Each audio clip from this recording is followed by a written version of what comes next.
Hey, welcome to another episode of the Rob Report. I'm your host, Robert Bob TV Brown. Before we get into this segment, by the end of this video, I want you to do a few things for me. First of all, if you like the video, hit the like button. Please do. If you don't like it, hit unlike. It's okay. Make sure you are subscribed to this channel. Sometimes, as Jimmy Dole would say, you find yourself unsubscribed and you need to make sure that you subscribe to this channel. Hit the notification bell right next to it so you can be notified when a new video is being dropped. Whoop, there it is. And more importantly, the super chat will be on for this segment. So if you want to donate toward the efforts of Bob TV, that's freely up to you. I do have a job, but any amount will help toward the growth of this channel. And more important, let us help you help us by introducing you to a program. There's a link down below that says Equal Justice for All. You're going to click that video link and there's some educational tutorial about a phenomenal program in America that is really making equal justice a reality for every citizen. So this program is phenomenal. The proceeds from you participating in the program will go back, 10% will go back into the Bob TV YouTube channel. So anyway, my name is Robert Brown with the Rob Report. Let's get into it. Blue collar, white collar, black professors, white scholars, politicians, Dalai Lamas. Everybody in the whole wide world need hope if I be honest. I'm in that number. Today has been an eventful day for me. As you already know, I've been trying to fight my job, trying to keep my job at in New York City Transportation Department. I do love my job. I love dealing with my client. I work with the elderly, making sure they get back and forth to their destination, whether it's to school, to get a job, to work, or just having some fun, or going to the senior center, whatever. I love my job, but for some reason, the trains made me late to work, and after you get a certain amount of latenesses within 6 months, they can let you go. Now, thank God, I am a union man. I represent Transport Workers Union. I am a shop steward. And we're fighting the case. So it's going to go to arbitration, which is probably going to take at least another 90 days. Kind of confident I'll get my job back because I got evidence of the trains being late, video and documentation from the MTA. But for some reason, instead of doing it the easy way, my company want to do it the hard way. And they don't understand that I am a fighter and I'm going to fight you. And since I don't work for you, if you're watching me, I'm going to be actively campaigning against contract companies who think they can come to New York State and take over operation and treat the workers like trash. Take away their pay, take away their pension, take away their 401k, drop them down to below minimum wage. And if you think you're going to do that on my watch, you think I'm just going to go away because you told me I can't come back? I'm just getting started, baby. I'm going to be actively campaigning for anybody that works for the government and a privatized company, a company coming in from private sector to take over operation and think they're going to do whatever they want to do with the workers. Not on my watch. So look for it coming soon. Contract Workers Association. I'm going to develop that organization and we're going to be actively campaigning only for companies that's going to take care of their workers. If you're not going to take care of your workers, you're not going to come here. We're going to push hard against you. Anyway, that's enough for me. It's about this beautiful lady right here, Tulsi Gabbard. And excuse me, I got a cold. As you know, I don't make my decision right away. I gradually grow my way into the candidate. I do have a few favorite candidates that I probably would vote for. Won't let you know who those are, but some of you probably already know. But this one right here impresses me a whole lot because when I hear her, when I see her, her mannerism and the way she answers a question and her tone of voice, all I see is Dr. King, the spirit of Dr. King coming out of her. She's not confrontational. She's very calm, cool, and collective, and we need that in leadership. Now, she's young. She got a future in the presidency. So if for some reason she don't win this year, she got 2, 3, she got at least, she's only in her 30s, only in her 30s. And already she's making waves as a top political candidate. Now, most people are not going to, especially mainstream media, they don't like her. The Democratic Party definitely don't like her. Why? Because she called them out for their crookedness, exposed them for putting their thumb on the scale for Hillary Clinton against Bernie Sanders, decided I can't take this no more, I'm stepping down. She was second in command of the DNC chair, second only to Debbie Watcher. Man, she sucks. I mean, Debbie Wasserman shows. That was the power of Tulsi Gabbard. She got that position out of honor and integrity. And now I can blow her off because she's a Democrat, because I blow off most Democrats because I think most Democrats suck. But as a person, I can't do that. I can't assume you're like the rest because you're in a party. It's like a lot of people saying bad things because I'm black. You can't assume all black people act alike and all black people are the same. We're not. And you should never assume that. So she goes on The View, and I'm going to play a little bit of that. And man, they are, I don't know what to say about these ladies. Now, Whoopi wasn't on there. I guess she can't stand Tulsi so much. Thank you, Joshua, for the donations. She can't stand Tulsi Gabbard to the point that I guess she didn't show up. You know, Meghan McCain got something to say. So let's take a look at this. Let's take a look at this. Made worse off than they were before. There is far more death and destruction. Libya is a perfect example. Muammar Gaddafi was toppled. Now, today, we have more terrorist groups in Libya than ever before. We have Libyan people, women and children, being sold in open markets as slaves. So while these wars we didn't have before when he was there, which didn't exist before, no? And so let's just finish this one point, because we feel for the suffering of people in these countries, and we want to be able to help them. And so many of these wars are begun and waged from a place of humanitarianism. Yeah. But the reality is, and it's a harsh reality, that there is more suffering and more loss of life and more destruction as a result of these wars, which does not serve the people in these countries, nor does it serve our interests and our security.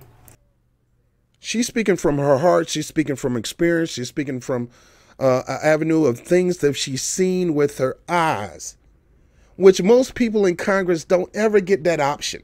And even when they have an opportunity to go down there and see, they don't. They want to sit back, relax, continue to just go back and forth to the halls of Congress, go down to the hall and get something to eat, some chow, and run their mouth and probably do some press. That's it. They never take the time out. They're quick to go to war, but they don't want to look at the cause of war, the casualties of war, the hard things that can come out of war. Tulsi Gabbard knows from experience. That's why she is real careful about her policy toward military invention. That's why she have a non-interventionist policy, because she know from experience. Let me keep going. First, thank you for your service, which is something I say to everyone who has served that comes on the show, and I think it's important. That being said, she don't mean that. My understanding is you know how I feel about your stance on foreign policy, and when I hear the name Tulsi Gabbard, I think of an Assad apologist. All right, so you know me. Oh, God. How can she say anything when she ain't never served nothing in her life? She never even served, probably never fixed her own plate to eat. She's a bourgeois, wealthy, rich woman, got her money from her parents. Her daddy married up, which is okay. But her daddy was a military. I give him his military hero status, but he did not work to get that fortune that they have. His wife, the beautiful Cindy McCain, and she is beautiful, was wealthy. Anheuser-Busch family, very wealthy family. So she do not know what it's like to do anything. I don't even know how she got on that show. Everything she got was because she was a McCain, and because she was John McCain, and because her mama got money that can donate a mile long.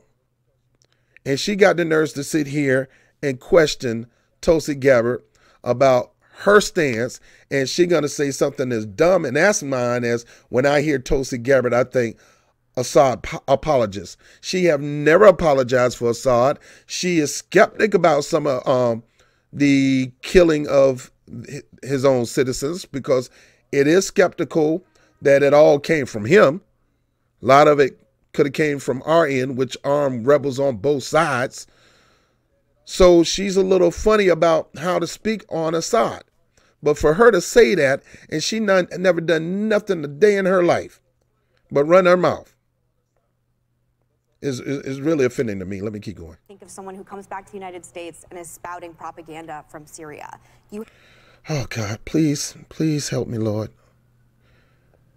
She go down there because she don't want her vote to be a vote that is a vote which will haunt her for the rest of her life.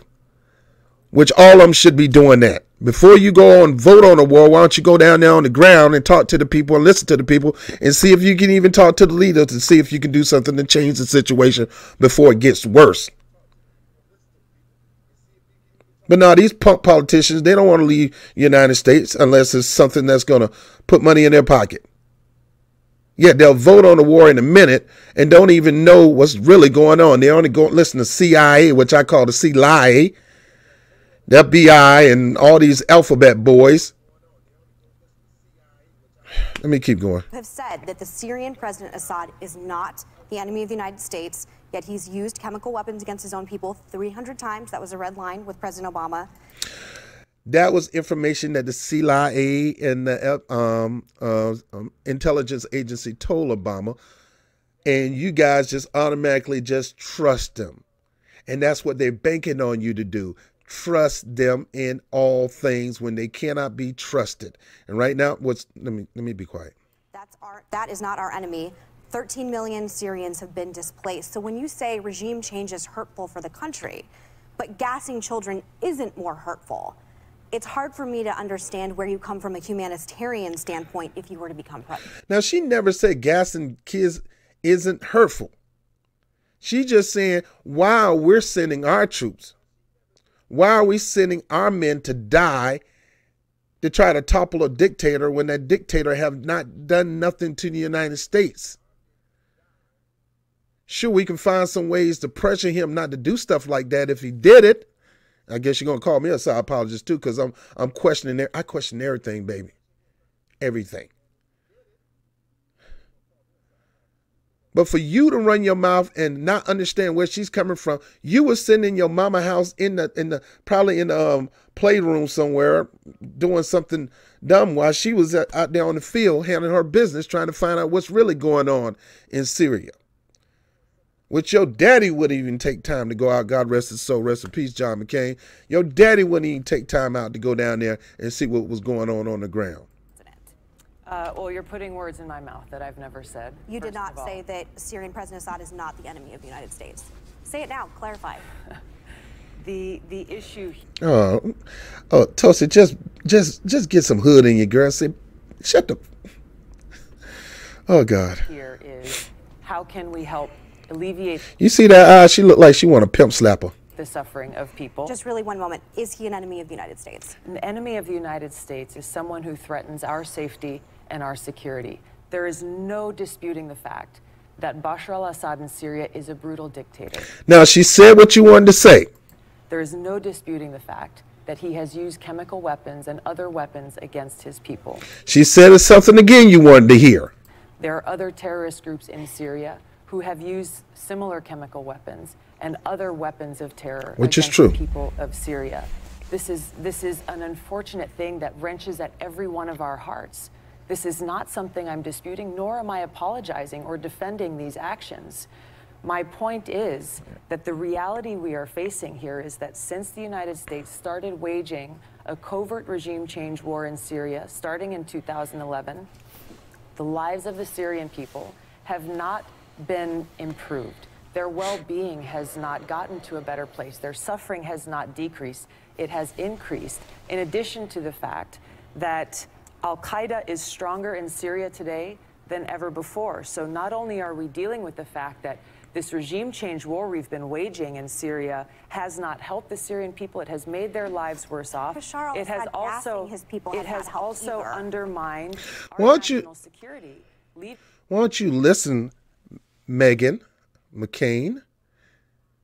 Because it's still, you're just going by what intelligence sources said.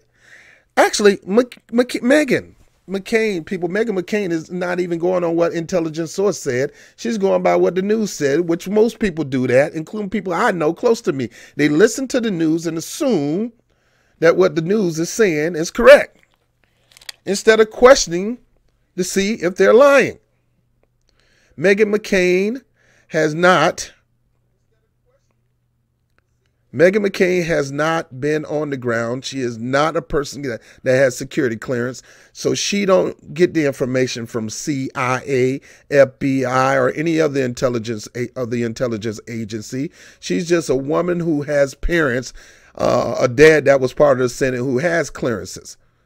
So the bottom line, she probably believes in what her daddy told her, and her daddy probably don't know if it's true or not.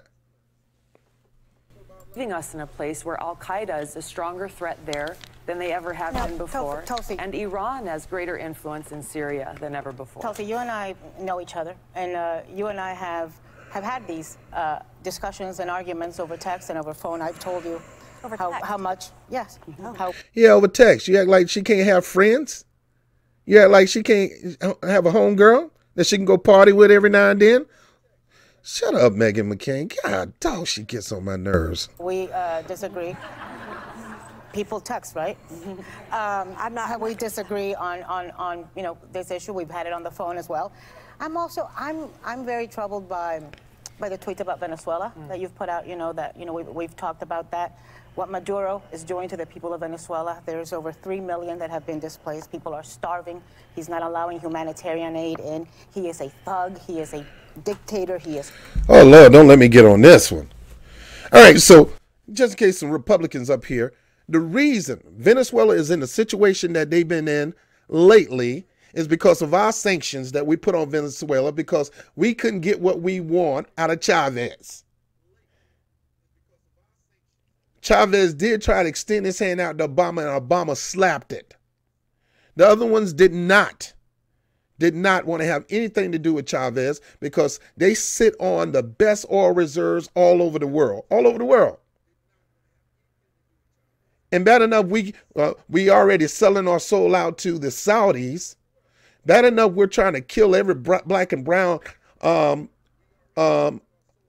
land off that has oil reserves, like Iraq, Iran, Afghanistan. Well, Afghanistan got the poppy seed, but we're going to all these black and brown countries, bombing away, killing all these people, all for the sake of oil. Bad enough, we did it to Libya. Yet, here is Chavez, who said, I'm going to extend my hand to my brother, Barack Obama. Called him a brother, tried to extend his hand out. We slapped sanctions on him, and you want to blame socialism for the wrong that's going on in that area. Venezuela is not poor because of socialism. Venezuela has been going through issues because of our sanctions. At the same time, they got plenty of money, plenty of oil. They can't even distribute it out because of our sanctions and our embargoes. Get out of here with that mess. They struggling because of socialism. Every socialism, let me tell you something, Libya used socialism and those people was not struggling. Now, I'm not a fanboy for socialism or Marxism or communism or capitalism. I'm a fan of whatever's going to help everybody live a good, sustainable life. But to sit there and talk about Venezuela, and you talk about this man who took over for Chavez, who the people overwhelmingly, and I was going to go into a segment about that, but it was too long. They went out overwhelmingly. They stood in lines to sign a petition saying the United States need to mind their own business. These are the people now. This man ain't doing nothing to us. Mind your own business. We voted this man in overwhelming numbers. He's doing good things for us. Now, he do have an opposition, and it's just like the opposition that was in Cuba. You have a certain sector of society that leaned toward Batista, and then you got a segment that leaned toward Castro. They stayed. The Batista supporters end up moving to Miami or whatever place to go, they moved to, but the people who supported Castro stayed there, and he did more good than bad. Now, I'm not going to say he ain't do bad, but he did more good than do bad. One of the number one places where the best doctors come out of right now is Cuba. So the same thing was happening in Venezuela. We causing these problems in Venezuela, but yet we want to put them on this man. Let me keep going. Corrupt. And I am very supportive of what the United States is doing right now, leading the solidarity and support of freedom-loving Venezuelans and putting sanctions, economic and sanctions. Why are you so against intervention in Venezuela? Not military intervention, but what we are doing. Because every time the United States, and particularly in Latin America, has gotten involved in regime change, using different tools to enact that regime change, there have been both short and long-term devastating impacts. If there are ways that we can work with surrounding countries to try to get humanitarian aid into people there, then we should be doing that. But for the United States to go in and choose who should be the leader of Venezuela, that is not something that serves the interests of the Venezuelan people. That's something that they need to determine themselves. But the U.S. is not choosing who's going to be the leader of Venezuela. It's, you know, it's millions of Venezuelans. Oh, God, come on, really? We always do that. We always. That man did not participate in any election, according to the Venezuelan people, and I'm going to do a piece on that. He just popped up as the assuming to be the leader. So we're not, and the guy, it looked like they picked their version of Barack Obama to run that land. And he has not, according to their constitution, they have a constitution, and there's certain things you got to do to get elected, and he did not go through that process. Let me keep going. I'm going to do that on another segment before this week is over with.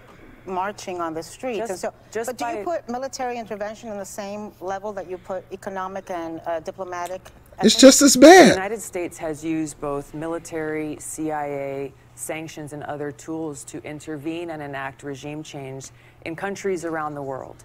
Iran is a great example.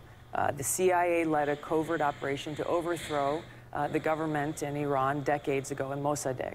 This led to decades upon decades of hardship and suffering and authoritarian governments, and has led us to the place where we're dealing with many challenges today. We're going to come back with more from you because I think you have more to say on this, and you should.